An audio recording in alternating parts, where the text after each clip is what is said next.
देखिए slope of graph निकालने के आपके पास क्या क्या तरीके हैं। एक tan थीटा, अगर आपको एंगल पता चल जाए, स्लोप पता चल जाए तो आप tan थीटा, जैसे इस पे क्वेश्चन एक लड़का मेरे पास लाया और पूछने लगा, बहुत बुर्बक लड़का था, 03040 और बोला सर इसका स्लोप फाइंड करो। सवाल था ना तुम्हारा, फाइंड स्लोप, किसका था तुम दोनों में से? अरे तुम ही दोनों किसी का था। इसका बोले फाइंड स्लोप, तो कितना आसान है रे, ये ट्रायंगल बन रहा है। अब देखो ये थीटा है आपका स्लोप, तो आप यहां से tan थीटा निकाल लो यहां से, और उसको 180 से क्या कर देना माइनस, तो स्लोप इधर वाला थीटा के लिए चाहिए tan, समझा ना? स्लोप इधर वाले थीटा का tan निकलता है। सबको समझ में आया कि नहीं आया? अच्छा एक और बात सुन लो, अगर आपको ये बात बहुत इंपॉर्टेंट बता रहे हैं, ज्ञान ऑफ द डे, अगर आपको 4 आया और 3 आया तो 4/3 समझ लो, 4, 3 और 5 के ट्रायंगल का एंगल होता है 53। कितना होता है? 53, याद रखना। और यहां पर होता है 37 और ये 90। देखो 37 बताए थे क्या हमने, ये 53 और 37 प्लस करके 90 आता है क्या? 90 आ रहा है। तो 53 के सामने 4 रहता है और 37 के सामने 3। अब आपसे कोई पूछे tan 53 का वैल्यू, tan 53 का वैल्यू, तो क्या करोगे? p/b यानी 4/3, समझा? तो हाँ बोलो। तो 4/3 यहां से आपको निकल जाएगा। देखना बच्चों, इसीलिए हम बता रहे हैं क्वेश्चन बनाने के लिए, ये वाला क्वेश्चन करने के लिए हम ये सिखा रहे हैं। tan 53 4/3, चलो ये वाला क्वेश्चन कर ही लेते, लगे हाथ। तो इसका स्लोप पूछे, तो स्लोप निकालने का पहला तरीका है tan थीटा। स्लोप निकालने का पहला तरीका क्या है? tan थीटा, और थीटा मापना है x एक्सिस के साथ, और वो भी एंटी क्लॉकवाइज डायरेक्शन में। दो बातें क्लियर हम बताए थे ना भाई? तो बट हम तो ये ट्रायंगल में थीटा निकालने वाले, अभी बाद में 180 से माइनस कर देंगे स्लोप के लिए, देखते हैं। यहां से tan थीटा लेंगे, tan थीटा होता है परपेंडिकुलर अपॉन बेस। अब देख लो थीटा के सामने कितना है? 3, और बेस कितना है? 4। समझ रहा है ना? ये 3 है 4 है, कोऑर्डिनेट देख के। तो अब बताइए 3 4 आया तो एंगल कितना होगा? 37। किसको किसको हजम हो गया? किसको किसको डाइजेस्ट हो गया भाई? तो 3 के सामने 3, 37 के सामने 3 है, 53 के सामने 4 है। बोलो आया नहीं आया? हाँ ना बोलो यार। नहीं आ रहा है, घचपच हो गया तो अलग कर लो, नहीं आ रहा है तो ऐसा कर लो। नहीं आ रहा है क्या? नहीं सर, अरे यार तुम विकास सर के रहते ऐसा मत बोलो। थीटा अगर 37 रहेगा ना तो इसके सामने 3 रहेगा, या 4 रहेगा, या 5 रहेगा, परपेंडिकुलर बदल लिया हमने।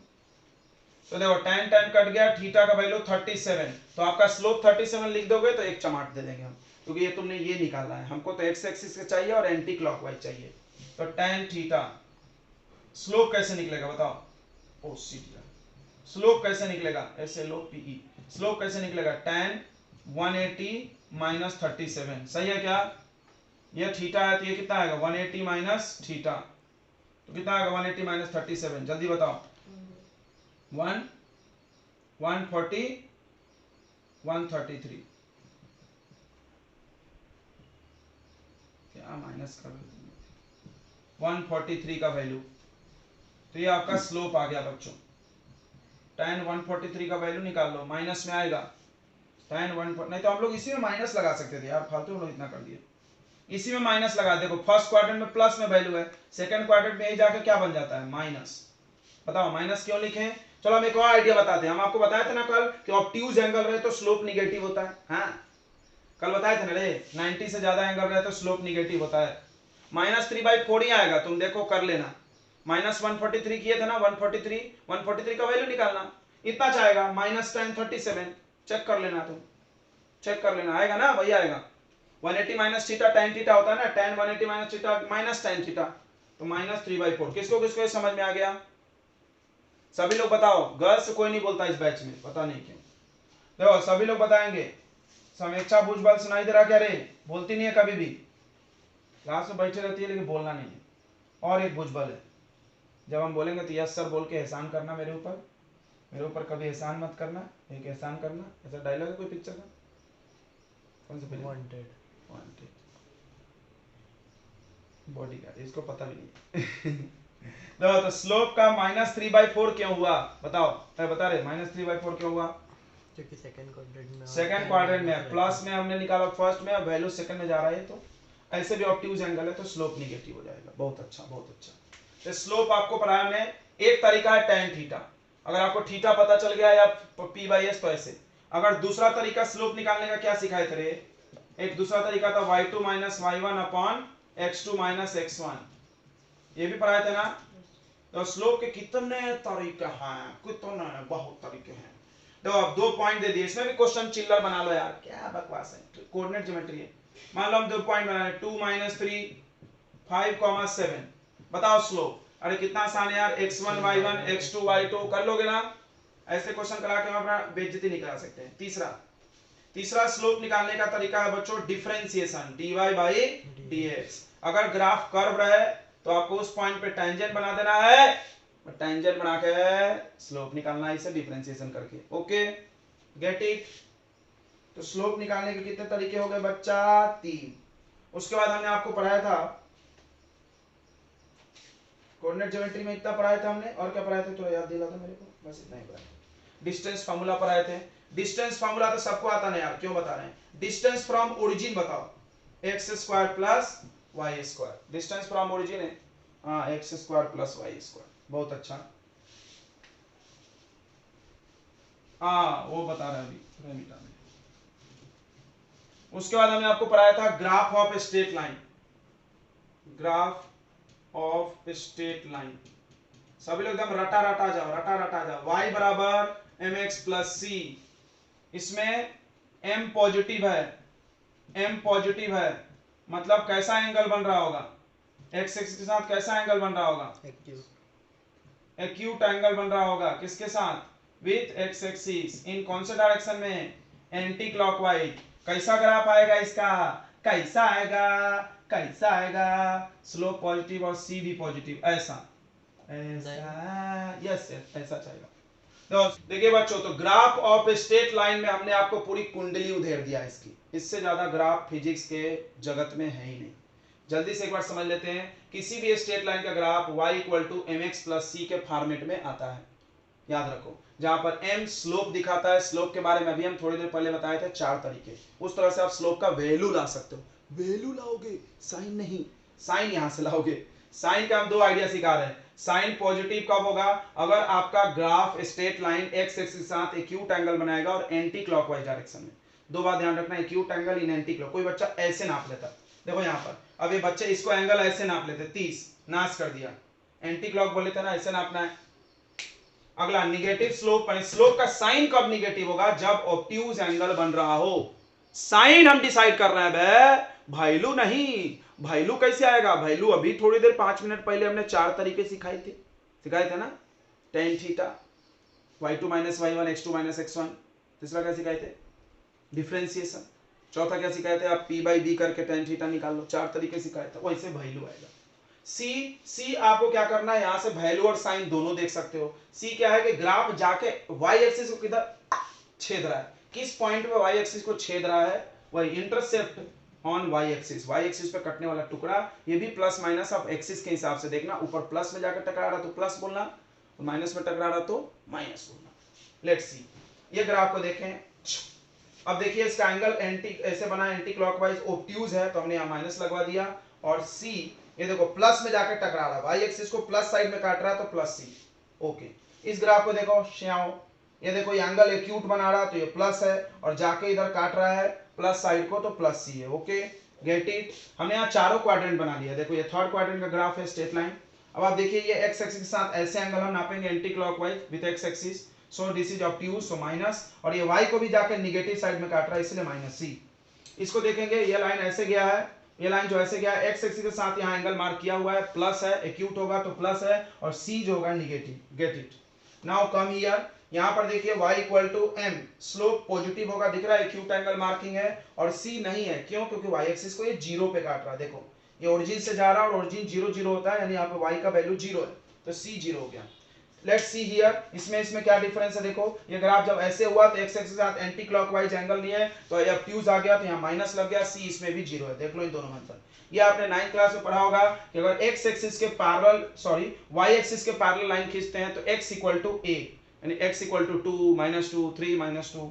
अगर हम ये लाइन को उठा के यहाँ पे टुक से रख दें, यहाँ पर तो x 0 है, ओरिजिन पे x 0 होता है, y भी 0 होता है, तो x = 0 यहाँ पे आ जाएगा लाइन, यानी वो किसके जैसा दिखेगा, y एक्सिस यानी x equal to 0 y axis बनता है। यहाँ पे लिखा भी हमने x इक्वल टू a रहेगा तो एक लाइन आएगा पैरेलल टू y एक्सिस, उल्टा है, 9th पे पढ़ोगे आप। और उसी तरह अगर y के x एक्सिस के पैरेलल एक लाइन आया, sorry y equal to b आया तो x एक्सिस के पैरेलल, फिर से x इक्वल टू समथिंग तो y के parallel, y equal to something तो x के parallel. Okay, get it? Now a straight line is over. Now we are moving to the quadratic equation. Graph बच्चों parabola होता है। कोई भी quadratic equation का ग्राफ पैराबोला होता है, पैराबोला। और पैराबोला का इक्वेशन होता है y square equal to 4ax, ये इक्वेशन होगा,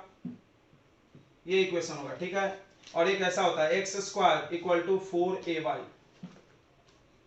x स्क्वायर इक्वल टू 4 नहीं भी लिखे तो ax ay चल जाएगा, ठीक है। ऐसा इक्वेशन होना चाहिए। देखो y का स्क्वायर जब लिखोगे आप, ध्यान सुनना बच्चों, जब y में स्क्वायर लिखेंगे आप, y में स्क्वायर लिखेंगे तो वो पैराबोला अबाउट x एक्सिस में खींचना, और x में स्क्वायर जब लिखोगे तो अबाउट y एक्सिस, सब उल्टा चल रहा है। चलिए देखते हैं हम लोग बहुत सारे पैराबोला बना के देखेंगे। हम आपको जितने पॉसिबल है सब बना देंगे। ये सबसे पहला ऐसा पैराबोला, फिर ऐसा पैराबोला, फिर ऐसा पैराबोला, फिर ऐसा पैराबोला। ओके, समझना बच्चों, बहुत इंटरेस्टिंग है, बहुत मजा देता है।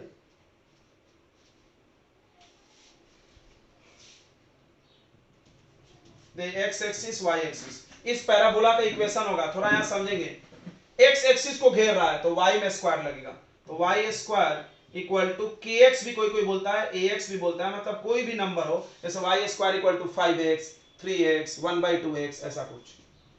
और इसका क्या होगा, देखो ये माइनस एक्स को घेर रहा है, देखो ये प्लस एक्स को घेर रहा था तो यहाँ प्लस में है, ये प्लस एक्स को घेर रहा था तो यहाँ प्लस में है, यहाँ माइनस एक्स को घेर रहा है तो हो जाएगा y square equal to minus a x. बोलो समझ में आ गया ना? अब देखो ये पैराबोला देखेंगे, ये किस एक्सिस को घेर रहा है, वाई एक्सिस को घेर रहा है, तो क्या लिखेंगे इक्वेशन, स्क्वायर एक्स पे लगाएंगे, x square equal to plus a y, समझा? प्लस ए वाई क्यों? क्योंकि प्लस वाई एक्सिस के तरफ है और ये नीचे आ रहा है तो ये क्या होगा, x square equal to minus a y. बहुत अच्छे, बोलिए आ गया कि समझ में? हाँ ना बताइए, आ गया बच्चों समझ में? ओके गुड, जल्दी से नोट करें। अरे रिकॉर्डिंग नहीं हो रहा क्या? देखिए बच्चों ये फाइनल कुछ ग्राफ है, जल्दी से आप इसको देख लीजिए और ग्राफ खत्म होता है आज। क्या क्या हो गया देखो, तो y इक्वल टू 1/x, यानी इनवर्सली प्रोपोर्शनल कोई है, रेसिप्रोकल है तो ग्राफ ऐसे बनेगा। याद हो गया? इसका क्या मतलब है, देखो ऐसे ऐसे ये घिसर पट्टी बन गया, घिसर पट्टी घिसर पट्टी कब बनेगा, तो देखो घिसर पट्टी में तुम फिसलते हो तो तुम्हारी हाइट कम होती है और दूरी आगे जाती है, तुम आगे जाते हो और ऊंचाई से गिरते हो। यहाँ पर वही हो रहा, y गिर रहा, x बढ़ रहा, बराबर है। ये इनवर्सली प्रोपोर्शनल यही बोलता है कि अगर आप y घटाओगे तो x बढ़ेगा, देखो बढ़ रहा है। y equal to e to the power minus x का भी ग्राफ अगर प्लस एक्स होगा तो ये ग्राफ इधर पलट के चला जाएगा। फिर से सुनो, e का पावर प्लस एक्स होगा तो ग्राफ इधर चला जाएगा, ठीक है। y to the power log x का भी यही ग्राफ होगा, log x, क्योंकि याद है ex को हम लोग log बनाते थे, log टू द e। हाँ अब सुनो, x square plus y square equal to a square कहीं दिखे, जैसे example x square plus y square equal to 9 को आप 3 का स्क्वायर लिख दो, तो ए जो होगा वो सर्कल का रेडियस है, स्क्वायर करने के बाद जो आएगा वो रेडियस है, और सर्कल का ग्राफ है। ऐसा कोई दिखे तो समझना सर्कल है। अब ऐसा कोई दिखाई दे x square upon a square plus y square upon, यानी दो नंबर अलग अलग होना चाहिए, ए बी मतलब अलग अलग, इक्वल टू 1, तो इसको इलिप्स बोलते हैं, अंडाकार तुम्हारे भाषा में, फिजिक्स के भाषा में इलिप्स बोलते हैं। जहां पर अगर a बड़ा है b से तो अंडा ऐसे बनेगा, ऐसे a बड़ा b छोटा। अगर b बड़ा हो जाए, यहाँ का नंबर बड़ा हो, जैसे यहाँ देखो 9 4, ये बड़ा है ये छोटा है तो ऐसे बनेगा टक। और ये 9 यहाँ कर दे, यहाँ 4 कर दे तो ये खड़ा हो जाएगा, समझा? उसके बाद ये कहाँ काटेगा a, तो आपको क्या करना है, नीचे वाले नंबर का स्क्वायर कर देना, 9 का स्क्वायर 3 स्क्वायर, तो ये कहाँ काटेगा जाके 3, और इधर -3, और ये 2 4 का स्क्वायर 2 स्क्वायर, तो ऊपर +2 और नीचे -2 पे बना लो अंडा। समझ में आ गया? अब आ जाओ, अगर ये प्लस के जगह माइनस आ जाए तो ये हाइपरबोला होता है, ये ऐसे पलट जाएगा ग्राफ टक। इसको हाइपरबोला बोलते हैं। इसमें भी आप यही सेम एग्जांपल अप्लाई कर लो, बस वहां माइनस लगा दो, हाइपरबोला। तो आपको हमने पढ़ा है parabola, hyperbola, ellipse, circle, straight line, और ये आपका इनवर्सली का ग्राफ। और दो ग्राफ बना दे रहे हैं, जल्दी से नोट कर लो, और दो ग्राफ, और दो ग्राफ। तो इन सारे ग्राफ को आपको वेरीफाई करना है, वैल्यू डाल के घर जाके, इट्स योर होमवर्क। देखेंगे अगला y equal to sine x का ग्राफ, कभी नहीं तुम सुने होगे, y equal to sine theta. देखना इधर, देखो ये x एक्सिस, ये y एक्सिस। तुमको पता होगा कि साइन का ज्यादा से ज्यादा वैल्यू कितना होता है 1, और कम से कम कितना होता है -1। बताओ साइन 0 डिग्री कितना 0, साइन 90 डिग्री कितना 1, सिर्फ साइन 180 डिग्री कितना 0, साइन 0 90, ये 90 डिग्री है, समझ रहा है ना, ये 180 डिग्री है, फिर 270 -1। तो ऐसा ग्राफ बनता है साइन का, देख लो ये ग्राफ है साइन, इसको हम लोग सेनीसॉइडल भी बोलते हैं, सेनीसॉइडल, ये जो समुद्र में लहर बनता है ना, समुद्र में जो लहर बनता है वो साइन वेव है। वाह क्या मस्त है। अच्छा अगर कॉस का बनाना है, y equal to cos x, तो देखो हम अंतर बता रहे हैं, साइन 0 से चालू होता है और कॉस 1 से होता है, अंतर पता है ना, कॉस 0 1 होता है, कॉस 0 1। तो ये ग्राफ ऐसा हो जाएगा, देखो टन टन टन टन, क्या बात है। तो देखो साइन और कॉस के ग्राफ में अंतर आप देख सकते हो, दोनों तरफ जाता है लहर। ये कॉस एक्स का है, वाओ, ये 1 से चालू हुआ, साइन और कॉस 1 और -1 के बीच में से लहराते हैं। साइन और कॉस का ग्राफ समझ में आया मजा नहीं आया?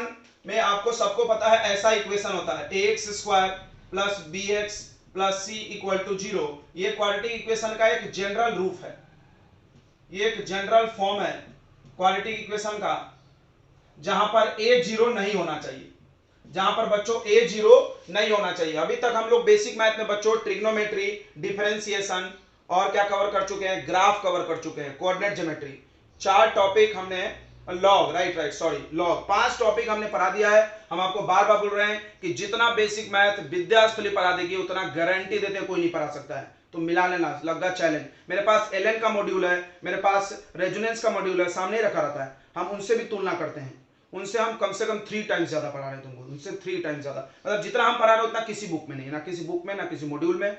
बड़े बड़े कोचिंग का हम नाम ले रहे हैं, छोटे चिल्लर चालर का तो कोई औकात नहीं है। तो यह ध्यान रखना, बिकॉज हम मेहनत में बिलीव करते हैं, I believe in hard work.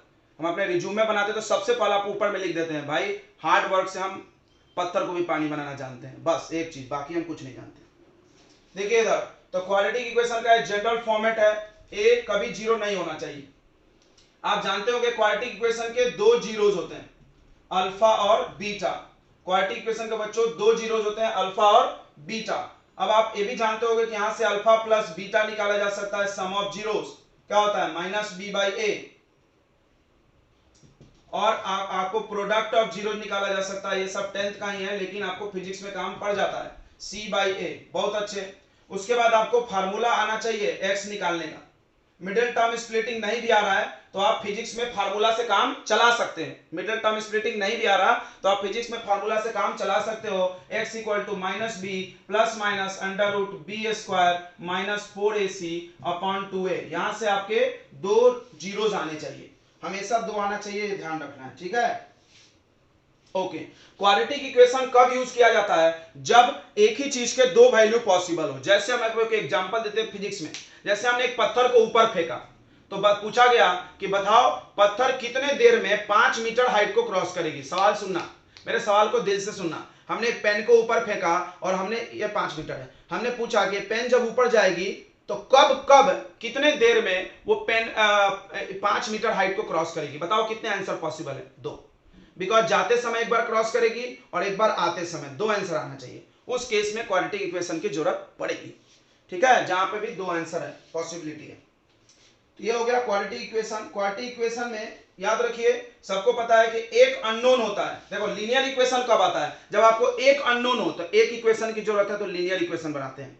जब आपके पास 2 अननोन हो तो कितने इक्वेशन की जरूरत होती है, 2। याद रखना, number of unknown equal to number of equation, सबको ये बात पता होगा। चलिए उसके बाद आपको पता होगा नेचर ऑफ रूट्स के बारे में। नेचर ऑफ रूट्स, कैसा रूट्स आता है, रूट्स के बारे में आपको पता होगा कि अगर b² -4ac का वैल्यू ग्रेटर देन 0 आ गया तो रूट्स कैसा आता है बताइए? Roots are real and unequal, roots are real and unequal. ठीक है, ये सब हम बस ऐसे रिवीजन करा रहे हैं, नहीं भी लिखो चलता है। उसके बाद अगर ये लेस देन 0 आ गया, लेस देन 0 आ गया तो रूट के अंदर निगेटिव पॉसिबल नहीं है, इसीलिए हम लोग क्वाड्रेटिक इक्वेशन के रियल रूट बोलते थे, नहीं होगा। और अगर ये 0 आ गया तो दो आंसर आएंगे क्वाड्रेटिक और दोनों इक्वल आएंगे, ये चीज आपको आना चाहिए। तो बस क्वाड्रेटिक में इतना ही है बच्चों, इससे ज्यादा जानने की जरूरत नहीं पड़ेगी फिजिक्स में। चलिए उसके बाद आते हैं पाइथागोरस थ्योरम है। पाइथागोरस थ्योरम भी आपको आना चाहिए, अब सबको आता है, बट कोई बोल रहा होगा सर बेवकूफ जैसा पढ़ा रहे हैं। भाई मेरे को जरूरत है तो हम पढ़ा रहे हैं। Hypotenuse square equal to perpendicular square plus base square, this is Pythagoras. अगर यहां से आपसे h पूछा जाए तो आप बिंदास बता दो under root p square plus b square. देखो जब h पूछ रहे हैं तो p और b को प्लस कर रहे हैं, बिकॉज h बड़ा साइड होता है, बड़ा वाला साइड। हाइपोटेनस कैसे निकलता है आपको पता होगा, एक राइट एंगल ट्रायंगल में 90 के सामने को हाइपोटेनस बोलते हैं, और जिसको तुम थीटा लोगे, थीटा के सामने वाला परपेंडिकुलर होगा और ये बेस होगा, सबको इतनी बातें पता होगी। तो परपेंडिकुलर का square plus base square hypotenuse. अगर हम आपसे परपेंडिकुलर पूछे या बेस पूछे, ध्यान समझना, अगर हम h पूछे तो छोटे छोटे वाले को प्लस, लेकिन h को छोड़ के दूसरा कुछ पूछे तो क्या करना है, उन सबको h में से माइनस करना है। जैसे p पूछे तो h square minus b square हो जाएगा, और अगर b पूछे तो h square minus p square हो जाएगा। क्लियर हो गया? आई होप समझ में आ गया होगा, बहुत आसान है ये। ये पाइथागोरस हो गया। उसके बाद कुछ आइडेंटिटीज आपको काम पड़ती है, वो भी लिख के रख लीजिए अपने कॉपी में। आप ऐसा बनाइए कॉपी को कि दूसरे चीज की जरूरत आपको पड़े नहीं है कि 9th की कॉपी खोल रहे हैं, 10th की कॉपी खोल रहे हैं, सब फार्मूला भूल गए, तो इस वजह से आपको हम सारा चीज यहां लिख दे रहे हैं। आइडेंटिटी बच्चों a प्लस बी का होल स्क्वायर का आइडेंटिटी आप जानते होंगे, a square plus 2ab plus b square. अगर यहां माइनस आया तो यहां माइनस आएगा। देखो हम एक ही से दो फॉर्मूला बना लिए। उसके बाद a प्लस बी का होल क्यूब अगर है तो यह आएगा a cube plus b cube plus 3ab bracket में a प्लस बी। ये ऐसा, अगर यहां माइनस आया तो यहां माइनस, यहां माइनस, यहां माइनस होगा, बस काम खत्म। उसके बाद आता है a plus b plus c, तीन लोगों का स्क्वायर, यहाँ आता है a square plus b square plus c square plus 2ab plus 2bc और प्लस 2ca। अगर इसी में से किसी को सामने माइनस आता है तो यहाँ भी माइनस आता है। उसके बाद आपने सुना होगा a cube plus b cube plus c cube minus 3abc।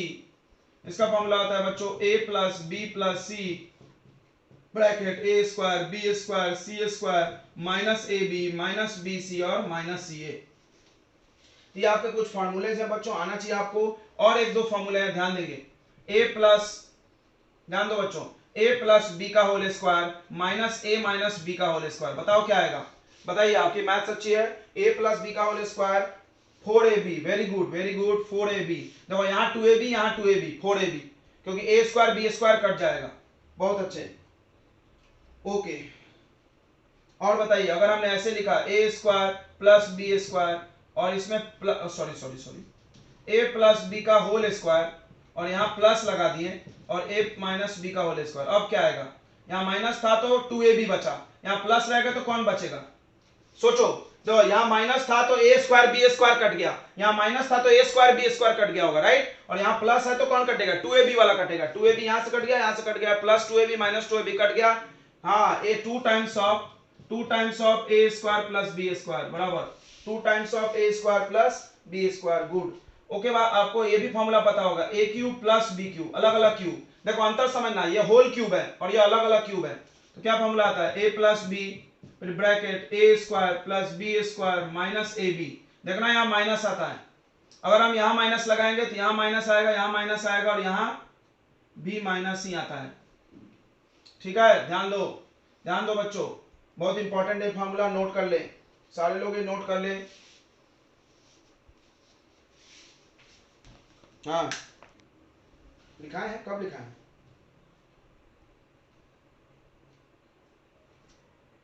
चलिए, एरिया ऑफ, अच्छी बात है, देखेंगे इधर, एरिया ऑफ आपको क्या पता होना चाहिए? सबसे पहले ट्रायंगल, ट्रायंगल के एरिया के बच्चों general formula half into base into height होता है, पहला।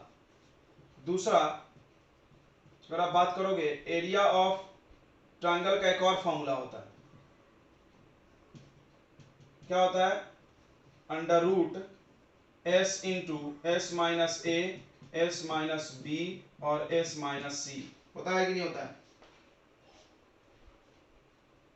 जहां पर s कैसे निकालोगे, where s equal to a plus b plus c by two, राइट। इसके बाद एरिया ऑफ इक्विलेटरल ट्रायंगल, देखो अगर इक्विलेटरल है तो उसका अलग फॉर्मूला है। इक्विलेटरल ट्रायंगल है तो उसका अलग फॉर्मूला है।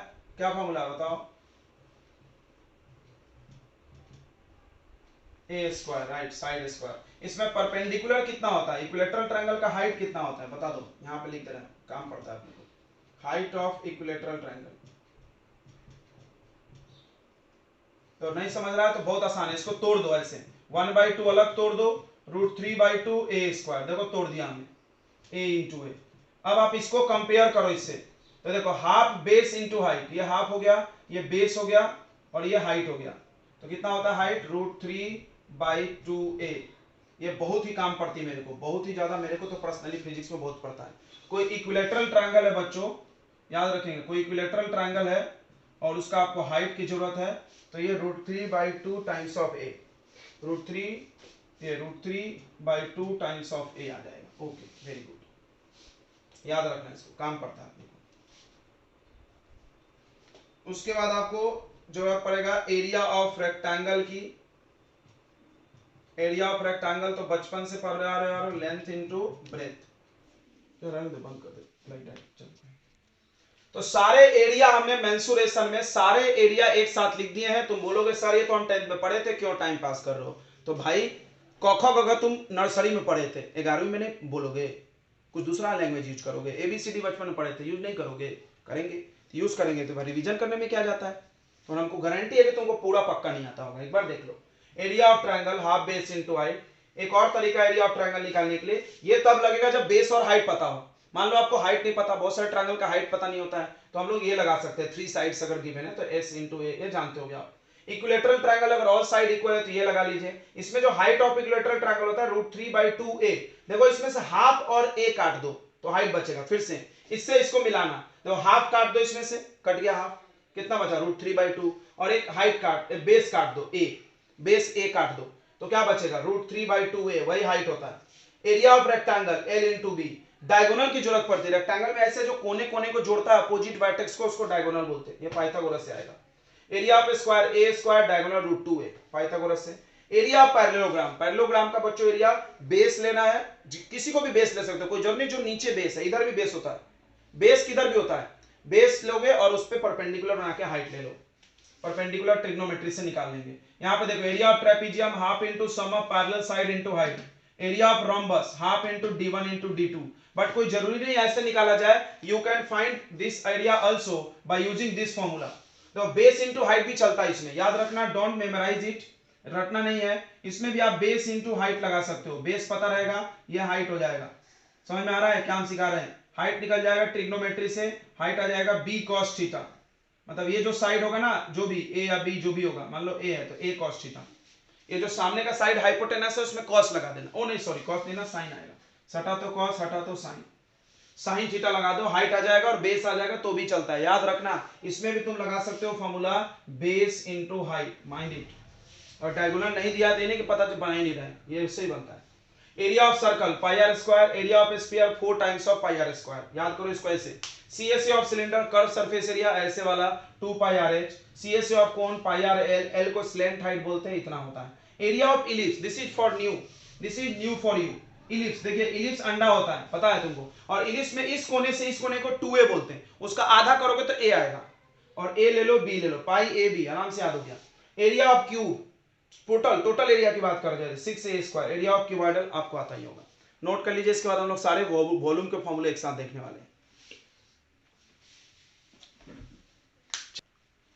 देखिए बच्चों, तो वॉल्यूम कुछ वॉल्यूम है, वॉल्यूम बस 3 डायमेंशनल फिगर में होता है, 2 डायमेंशनल में नहीं होता है। सबसे इंपॉर्टेंट बात, 2D यानी जो चपटा हो, जिसमें हाइट नहीं हो, जैसे सर्कल, रेक्टेंगल, स्क्वायर, पैरेललोग्राम, जो भी तुम समझ में आ रहा बनाते समय चपटा, हाइट जैसा महसूस नहीं हो, समझ जाना, उसमें वॉल्यूम नहीं होता है। They are 2 dimensional figure. हम लोग सिर्फ 3D की बात करेंगे, यहाँ लिखा है सारे 3D का नाम। तो वॉल्यूम ऑफ क्यूबॉइडल होगा L into b into h. Volume of cube आप सब जानते हो, आप नोट कर लीजिए। ये चीज आपके लिए नया लग रहा होगा क्या नया लग रहा है? नया क्या लग रहा है कि पाई का वैल्यू 3.14 ही ज्यादातर फिजिक्स में यूज होता है। नॉट टेलिंग 22/7 हम यूज नहीं करेंगे, but mostly I will use this. Pi square, इसका स्क्वायर करोगे तो इतना आता है, आप याद कर सकते हो 9.8, it is approximately equal to g, तो एक बार में याद होता होगा 10 के बराबर लगभग। लगभग में 10 ले सकते हैं, और मतलब मोटा मोटे कैलकुलेशन करना होता है क्योंकि 4 ऑप्शन आते हैं ना पेपर में, आपके एमसीक्यू रहते हैं, तो एमसीक्यू को आप स्पीड में बना सकते हो, तो आप अप्रोक्स कैलकुलेशन करो, ऑप्शन देख के आंसर पता चल जाती है। भाई हमारा 49 आ रहा, 50 ऑप्शन दिया तो 50 होगा। ऑप्शन में गैप रहता है, ऐसा नहीं कि बहुत सिली गैप्स रहते हैं, ज्यादा गैप देते हो, जानते हैं कि ऐसे कोई बना सकता है। तो पाई स्क्वायर 9.8 इक्वल टू 10, और 1 बाई पाई, अगर पाई उल्टा हो गया तो 0.3, ये जो वैल्यू है उसमें पॉइंट सामने आ जाएगा, डिवाइड हुआ तो पॉइंट सामने बनता है ना, ये तो याद हो जाएगा। ठीक है, चलिए तो आप नोट कर लीजिए। अब हम लोग बाइनोमियल पे आते हैं। मोल पढ़ाना था, मोल कैलकुलेशन, मतलब कोई भी जो कंपाउंड होता है बच्चों, ध्यान सुनेंगे, कोई भी कंपाउंड होता है उसमें एलिमेंट कितना कितना परसेंट है, ये हम लोग इसमें निकालेंगे।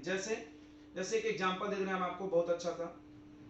जैसे एक H2O कंपाउंड है हमारे पास, तो हम आपसे पूछें फाइंड इट्स परसेंटेज कंपोजिशन, बताना है कितना परसेंटेज कंपोजिशन है। मतलब कंपोज मतलब होता है बनना, निर्माण, यानी इस कंपाउंड का निर्माण बच्चों दो चीजों से हुआ, हाइड्रोजन और ऑक्सीजन से, आपको दिख रहा है। तो बताना है कौन कितना परसेंट है। बहुत सिंपल लॉजिक है यार, किसी भी चीज का परसेंट कैसे निकलता है, वो कितना है अपॉन टोटल इंटू 100, सिंपल बात है। आपको पूछा गया परसेंट मार्क्स इन मैथ्स, तो मैथ्स में कितना मार्क आया अपॉन टोटल कितने मार्क का था इंटू 100, राइट। कभी ना कभी तो आपने परसेंटेज निकाला ही होगा, क्या राइट। तो अब बताइए, ध्यान से देखेंगे यहाँ पे, तो अगर हम आपसे पूछे परसेंटेज ऑफ हाइड्रोजन, तो बताओ इसमें हाइड्रोजन का मास कितना है, mass of hydrogen into number of hydrogen भी करना है। मतलब हाइड्रोजन कितने बार है और उसका मास divided by total molecular mass, ऐसा लिखो, molecular mass of compound divided by molecular mass of compound into 100, ये कर देना है, बहुत आसान। हाइड्रोजन का मास बोलो 1, हाइड्रोजन कितने बार है, 2 बार। टोटल मास बताओ वाटर का कितना होता है 18 इनटू 100, जम गया, 2 से काट दो 9, यानी आ गया 100/9, 11.1%, 11.1%, 11.1% हाइड्रोजन है। आप कोई पूछे परसेंटेज ऑफ ऑक्सीजन बता दो, तो दो रास्ते हैं, या तो फार्मूला से आइए, नहीं तो दो ही लोग हैं, 100 में से माइनस कर दीजिए। हाँ राइट, 100 में से माइनस कर दीजिए, या तो आप फार्मूला से आ जाइए। Mass of oxygen 16 upon total mass 18 into 100, ये 9 हो गया और ये 8 हो गया। तो 9/8 अभी कितना 9/8, यहाँ पर 100/9, 11.1 का 8 टाइम्स, 11.1 का 8 टाइम्स कितना आ रहा, 88.8। ये हो गया, काम खत्म बच्चों। तो आई थिंक आपको आ गया होगा, इसमें हम लोग ज्यादा कुछ करने वाले नहीं है, हम यहाँ बस लिख देना है परसेंटेज ऑफ एटम। किसी भी एटम का परसेंट आपको चाहिए तो आपको क्या करना है बच्चों, नंबर ऑफ एटम लिखना है, नंबर ऑफ एटम्स लेना है इनटू एटॉमिक मास लेना है उसका, इनटू एटॉमिक मास लेना है divided by molecular mass into 100, into क्या करना है 100 कर देना है।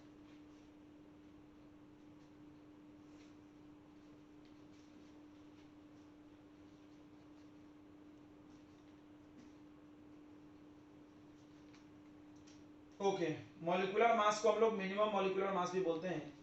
ये चलिए एक क्वेश्चन और कर लीजिए, दूसरा क्वेश्चन देखिए, CaSO4 या CuSO4.5H2O, calculate percentage of copper. Copper का मास है बच्चों, कॉपर का हम आपको मास बताते हैं, देखो पेपर में मास बताया जाता है 63.5, 63.5 कॉपर का मास है, सल्फर का 32 है, बताया ये हमको, ऑक्सीजन का पता है। तो आप आई थिंक इसको कर लोगे, कॉपर का मास कितना है लिख दो डिवाइडेड बाय टोटल। बस इसमें एक चीज सीखो, डॉट में वाटर है तो वाटर का भी मास प्लस करना है, ठीक है। यहाँ पर जब मॉलिक्यूलर मास लोगे तो ये वाटर का भी मास प्लस करना है, बस इतने से इसमें कंफ्यूजन रहती है, हमने क्लियर कर दिया, आप कर लेना, कर लेंगे ना।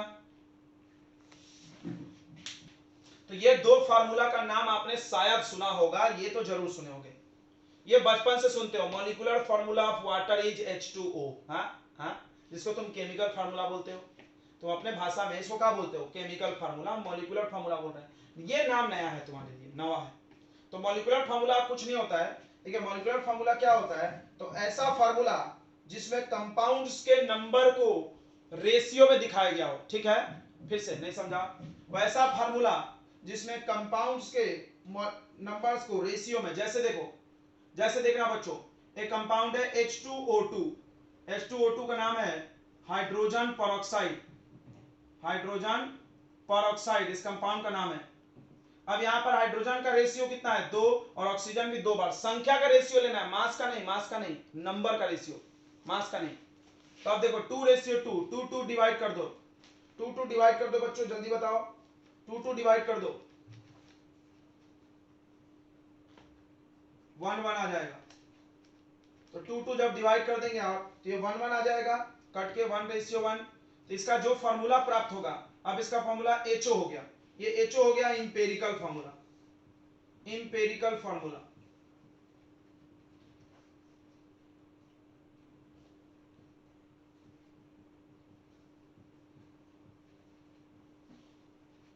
चलिए एक और कंपाउंड देखते हैं, एक मैंने समझा होगा। दूसरा एक कंपाउंड है CH4 मीथेन। बताइए इसमें रेशियो कितना है संख्या का, 1:4। अब इसको काटोगे भी तो 1:4 ही रहेगा। अब आप इसको काटोगे भी तो 1:4 ही रहेगा। ये मिल लिया हमने सिंपल रेशियो। ये क्या ले रहे हैं बच्चों, सिंपल होल नंबर रेशियो। ये वर्ड बार बार आता है, सिंपल होल नंबर रेशियो। इस वर्ड को फिल करो, सिंपल मतलब काटने के बाद, होल नंबर यानी पॉइंट में नहीं होना चाहिए, रेशियो डिवाइड, राइट।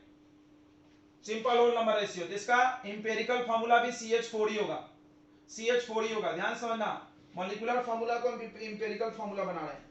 एक कंपाउंड है C2H6 इथेन, बताते हैं सब यार, रुक जाओ। C2H6 तो ये आ गया, देखो 2:6, 2:6 है संख्या, इसका संख्या 2:6 है, तो ये निकलेगा 1:3।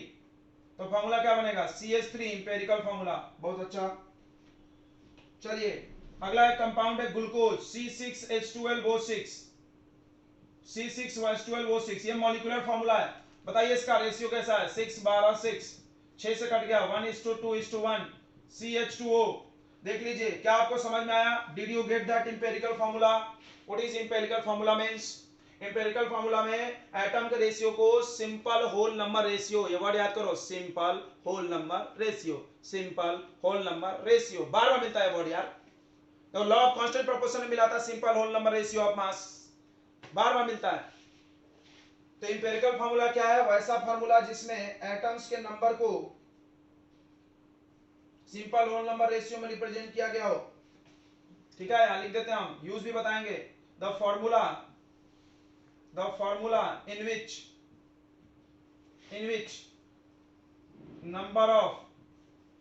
number of atoms are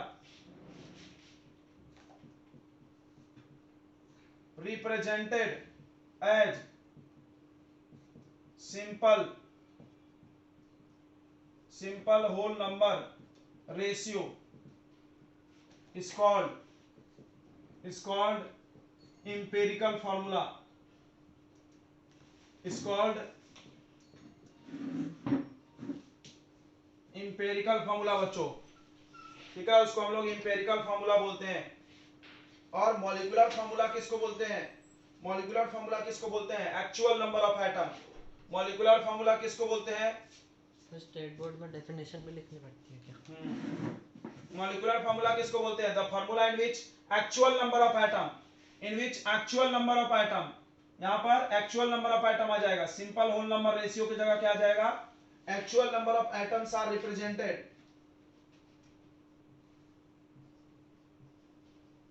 the formula in which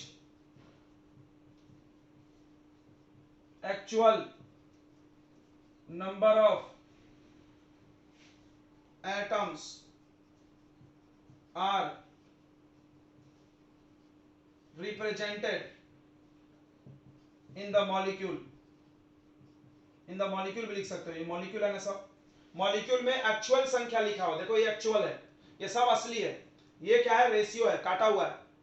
अब सवाल है क्यों पढ़ रहे हैं हम लोग, देखो बच्चों हम आपको बताते हैं कि कोई भी मॉलिक्यूलर फार्मूला का पैदाइश इंपेरिकल फार्मूला से हुआ है।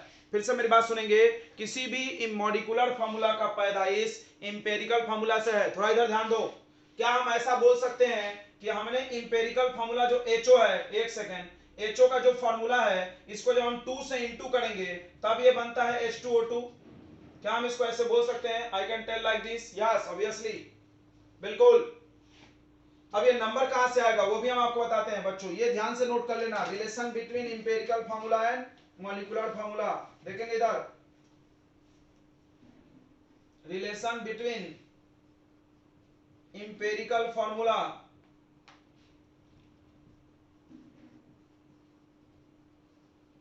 And molecular formula. Empirical formula और मॉलिक्यूलर फार्मूला में रिलेशन नोट कर लो। क्या नोट करना है? ध्यान से सुनेंगे, ध्यान सुनेंगे बच्चों।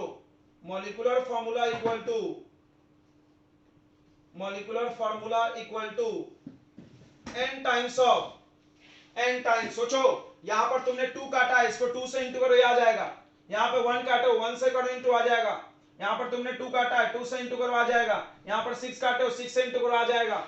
यानी जब आप इंपेरिकल फार्मूला वाले को किसी नंबर से मल्टीप्लाई करोगे तो ये वाला आ जाएगा मॉलिक्यूलर फार्मूला। बोलो समझ में आया नहीं आया? और इंपेरिकल फार्मूला ही लॉ निकालता है। जो लॉ तुम पढ़ते हो ना, जितने भी लॉ है वहां पर यही प्राप्त होगा, बाद में हम इसको ही निकालते हैं। यानी ये फार्मूला इंपेरिकल से पैदा हुआ है। समझ में आया? मॉलिक्यूलर फार्मूला कहां से निकला है? इंपेरिकल से, याद रखेंगे, बहुत इंपॉर्टेंट बात है। तो molecular formula equal to n times of empirical formula. और n अगर आपको निकालना है, ध्यान देंगे, अगर आपको n निकालना है, देखो बच्चों, n जो होना चाहिए होल नंबर होना चाहिए, ये भी याद रखो। n क्या होना चाहिए? वहां पे होल नंबर होना चाहिए। 0 1 2 3, पॉइंट पे नहीं हो सकता है, पॉइंट भी नहीं हो सकता है, देख लो आप, पॉइंट भी नहीं हो सकता बच्चों, 0 भी नहीं हो सकता, 0 गलत लिख दें, 1 2 3। n कैसे निकलेगा? n निकलेगा हम बताते हैं, देखो इधर, इंपेरिकल मास, इंपेरिकल मास डिवाइडेड बाय मॉलिक्यूलर मास। देखना थोड़ा सा हमने भाषा बदल दिया, इंपेरिकल मास divided bye molecular mass. n यहां से निकलेगा, n यहां से निकलेगा। चलो देखते हैं कुछ एक एग्जांपल, एक एग्जांपल देखते हैं यहां साइड में, एक एग्जांपल देखते हैं, आपको क्लियर करते हैं इसको, तभी छोड़ेंगे हम, क्लियर कर लेते हैं बच्चों। देखिए थोड़ा ध्यान देंगे, n कैसे निकलता है, n निकाल के दिखाते हैं हम आपको। देखिए ग्लूकोज का फॉर्मूला देखेंगे, सभी लोग ध्यान दें, ग्लूकोज की बात कर लेते हैं हम। ग्लूकोज का मॉलिक्यूलर फॉर्मूला, ग्लूकोज का mf यानी मॉलिक्यूलर फार्मूला C6H12O6 है। क्या आप इसका मॉलिक्यूलर मास बता सकते हैं? mm मॉलिक्यूलर मास बता सकते हैं, बिल्कुल। 12 × 6 प्लस हाइड्रोजन का 12 प्लस ऑक्सीजन का 6 × 16, this will be 180, this will be 180। हमको याद है, आपको भी याद हो सकता है, प्रैक्टिस मेक्स मैन परफेक्ट, याद करो यार। इतना स्पीड बढ़ाना है मेरे जैसा तो एकदम फटाफट 10 बार रिवीजन मारो, 10 बार, 10 साल हो गए मेरे को, आप भी 10 बार पढ़ो, पक्का मेरे जितना स्पीड होगा। चलिए अब बात करते हैं हम इंपेरिकल फार्मूला, इसका खुद से निकाल लें।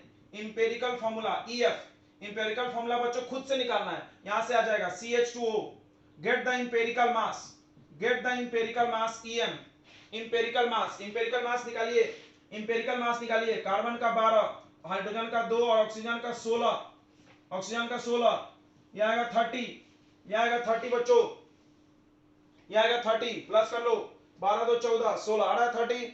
अब बताइए यहां से आप n निकाल सकते हो, n कैसे निकलेगा? Molecular mass divided by empirical mass, देख लो 6 आ जाएगा। मॉलिक्यूलर मास 180, इंपेरिकल मास 30, 6 आ गया। इसी 6 से मल्टीप्लाई कर दो इसको, तो ये फॉर्मूला आ जाएगा। बोलो आ गया कि नहीं आ गया? क्या आपको समझ में आ गया? क्या आपको समझ में आ गया? CH2O को 6 से इंटू कर दो, दिस विल बी C6H12O6। बताइए आपको समझ में आ गया क्या बच्चों? ये पूरी बातें ये समझ में आ गया क्या? हाँ बताएंगे, आ गया क्या बच्चों समझ में? जल्दी बोलो, बोलने नहीं सर। अब आप एक बहुत इंपॉर्टेंट चीज सीखने के सक्षम हो गए हो। Now you are able to learn a very important topic of the chemistry. किसी भी कंपाउंड का फार्मूला कैसे बना है। Wow, it's great. तुमने कभी सोचा कि कैसे पता कि ग्लूकोज का फार्मूला इतना है? तो अब आप सीखोगे ग्लूकोज का फार्मूला यही क्यों है और कैसे निकला, आप भी निकालना सीख सकते हो।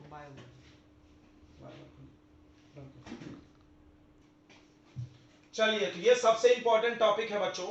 अभी आपको हमें जो 3 टॉपिक आज के दिन पढ़ाया, percentage calculation, empirical formula and molecular formula, ये तीनों टॉपिक इसी के लिए पढ़ाए गए थे, यानी उसका ही इन तीनों की जरूरत यहाँ पर पढ़ने वाली है, समझ लो। यानी हम कुल मिला के यही पढ़ना चाहते थे। तो आज का हम लोग का ये आखिरी टॉपिक होगा। अगर ये पढ़ लिए तो आपका काम आज के लिए बहुत ज्यादा आपने पढ़ लिया, कोई कम नहीं है। 50% से ज्यादा चैप्टर हो जाएगा फिनिश। बस एक टॉपिक बन जाएगा, ज्योमेट्रिक कैलकुलेशन, लिमिटिंग एजेंट, फिर ये चैप्टर होगा खत्म।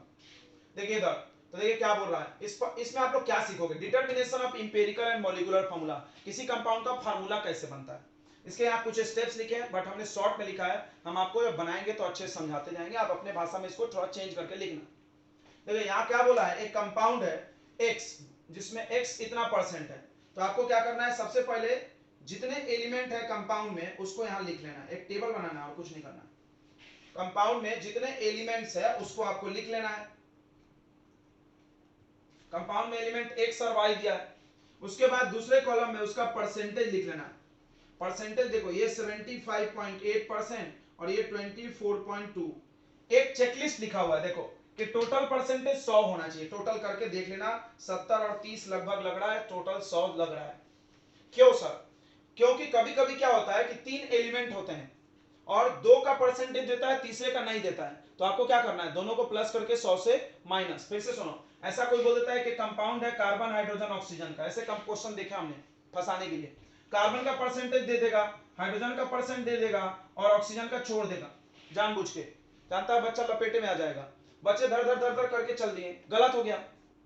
तुम्हारा चेकलिस्ट है, आप यहाँ पर टोटल परसेंटेज जरूर चेक करो 100 है कि नहीं, नहीं है तो कुछ एलिमेंट छूट रहा है भाई, तो 100 है तो ठीक है। अभी उसके बाद क्या करना है बच्चों, पहला कॉलम एलिमेंट का, दूसरा परसेंट का, और तीसरा यहां पर बनाना है एटॉमिक मास का या एटॉमिक वेट का। ये तो क्वेश्चन में दिया रहता है, नहीं दिया है तो आप खुद से भी लिख सकते हो, एटॉमिक वेट है, मॉलिक्यूलर वेट नहीं है, ध्यान देना। एटम का वेट, तो एटम x है, यहाँ वेट लिखा है 24 और यहाँ पर लिखा है 16। अब आपको निकालना है बच्चों percent divided by atomic weight ratio. फिर से सुनो, परसेंट को एटॉमिक मास से डिवाइड करना है, यहाँ लिखा भी है देखो, पहला परसेंटेज। अच्छा ये परसेंट जो है आपको अभी हम थोड़ी देर पहले परसेंटेज निकालना सिखाए थे ना, वही वाला है, वही वाला है परसेंटेज कंपोजिशन वाला, समझ गया ना। मान लो ये नहीं भी दिया है तो तुम इसका भी निकालने का ट्रिक सिखाए थे कंपाउंड के फार्मूला देख करके, ठीक है ना। तो दोनों प्रोसेस तुम सीख लिए, देखो फार्मूला से परसेंट बनाना, परसेंट से फार्मूला बनाना सीख रहे हैं अभी हम लोग। अब देखो calculate percent by atomic ratio, चलिए कैलकुलेट करते हैं। परसेंटेज को ऊपर लिख दीजिए 75.8 डिवाइडेड बाय 24 और 24.2 डिवाइडेड बाय 16। इसको सही सही डेसिमल के 2 प्लेस तक डिवाइड करना है, एटलीस्ट 1 प्लेस तो करना ही चाहिए, सही सही 1 प्लेस तक भी करेंगे तो चलता है। 3.1 आ रहा है और 1.5 आ रहा है बच्चों, 3.1 आ रहा है और 1.5 आ रहा है। उसके बाद क्या करना है, उसके बाद सिंपल रेशियो निकालना है, सभी लोग ध्यान देंगे। सिंपल रेशियो कैसे निकलता है, सिंपल रेशियो कैसे निकलता है, तो सभी रेशियो को छोटे वाले वैल्यू से डिवाइड करके या कभी कभी सुटेबल नंबर से मल्टीप्लाई करके, सुटेबल अभी आपको सिखा देंगे, नंबर से मल्टीप्लाई करना है, बहुत अच्छे। तो देखिए सबसे छोटा कौन है इसमें 1.5, तो आपको क्या करना है 3.1 डिवाइडेड बाई 1.5 और यहां पर भी 1.5 डिवाइडेड बाई 1.5, ये डिवाइड करोगे तो ये 1 आएगा लगभग, नहीं 1 कैसे आएगा, सॉरी 2 आ जाएगा और ये 1, और उसको राउंड ऑफ कर लेना, ठीक है, round off to nearest integer, integer आना चाहिए बच्चों, इंटीजर। अब देखो इसका मतलब इस फार्मूले में x 2 बार है और y 1 बार, ये सिंपल रेशियो है, थोड़ा बताओ अपने दिमाग पे जोर डाल के बताओ, सिंपल रेशियो निकला तो इसको अगर हम मिलाएंगे तो कौन सा फार्मूला बनेगा, x2y, कौन सा फार्मूला होगा, इंपेरिकल की मॉलिक्यूलर, इंपेरिकल की मॉलिक्यूलर, बताओ याद करो। सिंपल रेशियो किसके डेफिनेशन में आता था, सिंपल रेशियो किसके डेफिनेशन में आता था बताओ, इंपेरिकल फार्मूला, इंपेरिकल फार्मूला बनेगा। कैसे पता बच्चों, क्योंकि इंपेरिकल फार्मूला में डेफिनेशन में आपको सिखाया गया इंपेरिकल फार्मूला के, तो वैसा फार्मूला जिसमें एटम्स को सिंपल होल नंबर रेशियो में दिखाया जाए। तो हमने यहां पर सिंपल रेशियो निकाला, और सिंपल रेशियो से जो फार्मूला प्राप्त होगा that will be the empirical formula of compound, that will not be molecular formula. वो इंपेरिकल फार्मूला होगा, मॉलिक्यूलर फार्मूला नहीं होगा। ये बात समझ में आ गई क्या आपको?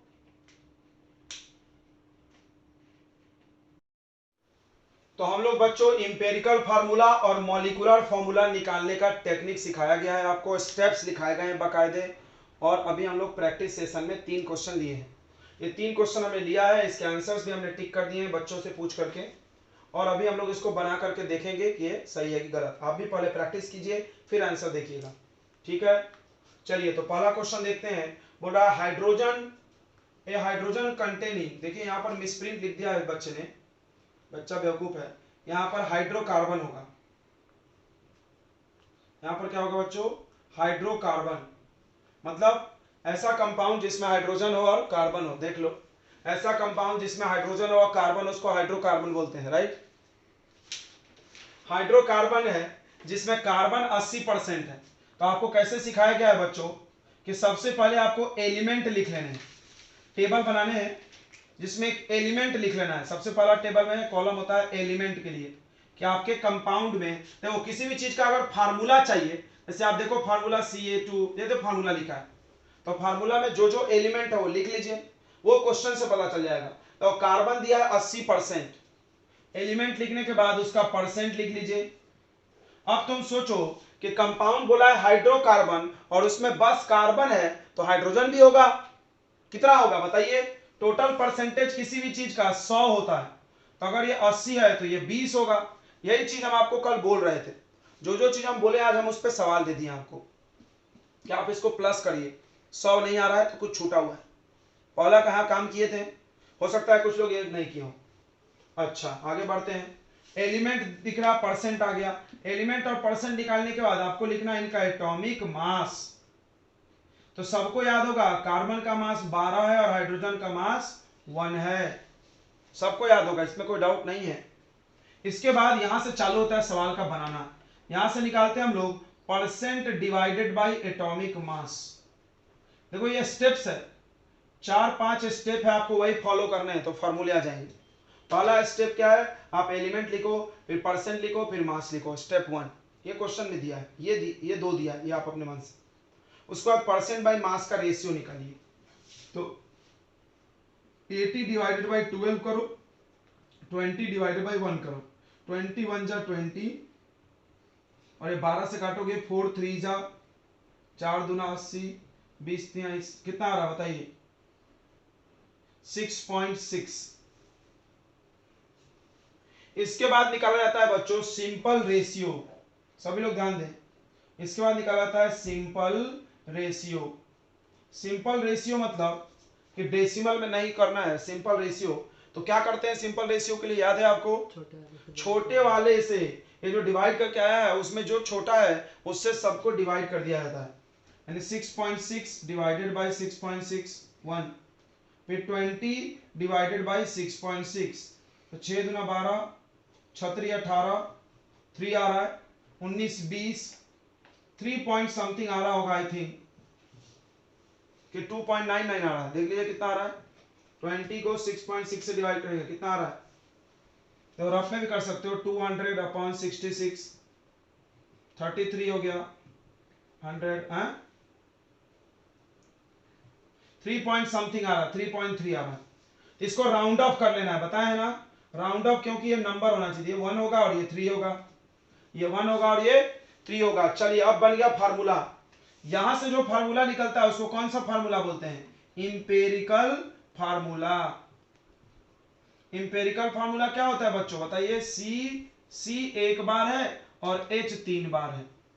देखिए जो नई लड़की है उसके लिए हम बताते हैं what is empirical formula. Empirical formula का डेफिनेशन है वैसा फार्मूला जिसमें एलिमेंट के सिंपल रेशियो दिखाए गए हो, एलिमेंट की संख्या सिंपल रेशियो में दिखाया गया हो, मतलब रेशियो लिया गया है, काट लिया जाता है इसको।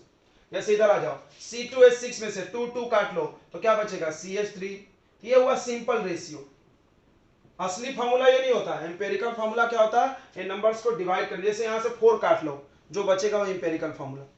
तो एम्पेरिकल फॉर्मूला में सिंपल रेशियो, इसीलिए हम लोग सिंपल रेशियो पहले निकालते हैं। अब आते हैं, अब निकालना है मॉलिक्यूलर फॉर्मूला। तो मॉलिक्यूलर फॉर्मूला के लिए n निकाला जाता है पहले, n। क्यों? क्योंकि मॉलिक्यूलर फॉर्मूला का फॉर्मूला क्या है बताइए, मॉलिक्यूलर फॉर्मूला कैसे निकलता है बच्चों, n multiply empirical formula, right right, n multiply empirical formula, n multiply empirical formula, ध्यान देंगे, n मल्टीप्लाई इंपेरिकल फार्मूला। अब n कैसे आएगा, n कैसे आएगा, तो molecular mass divided by empirical mass, molecular mass divided by empirical mass, सब पढ़ाया गया है। मॉलिक्यूलर मास कहां से आएगा, क्वेश्चन में तो नहीं दिया है, वेपर डेंसिटी दिया है, ये भी पढ़ाया गया है। वेपर डेंसिटी दिया है तो मॉलिक्यूलर मास कैसे आता है, 2 इंटू वेपर डेंसिटी। बस सवाल बन गया।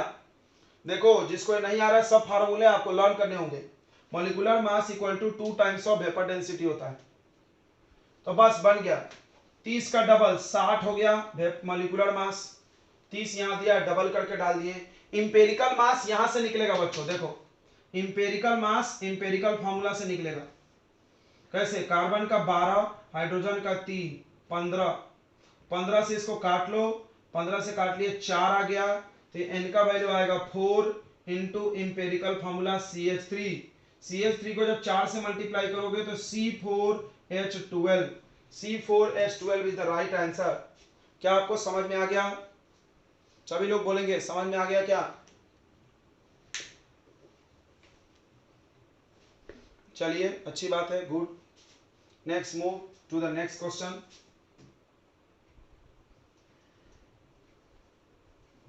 ये टेबल तो काम आएगा ही, इसको रहने दो।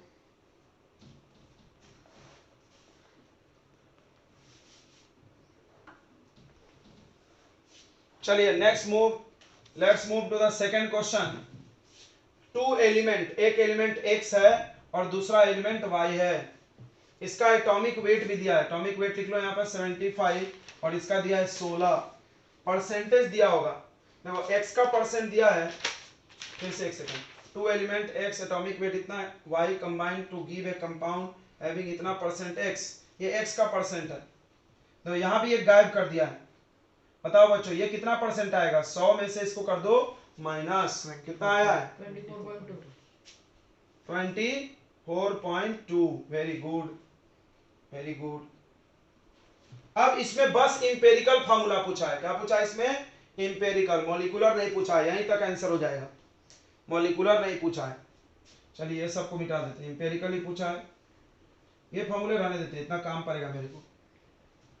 तो चलिए परसेंट बाय मास निकालते हैं, तो 75.8 अपॉन 75, ये आ जाएगा, कितना आएगा बच्चों, 1.0 आएगा, राइट राइट 1.0 आएगा, सही है। 24.2 डिवाइडेड बाई 16, ये भी 1 पॉइंट ही कुछ आएगा। बहुत ही अच्छे, बहुत ही अच्छे, जबरदस्त। 1.5, 1.5।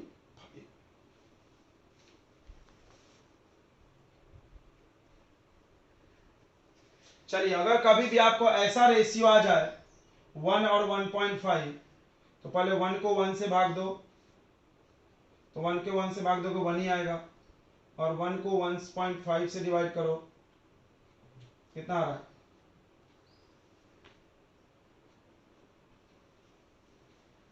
बताओ बच्चों।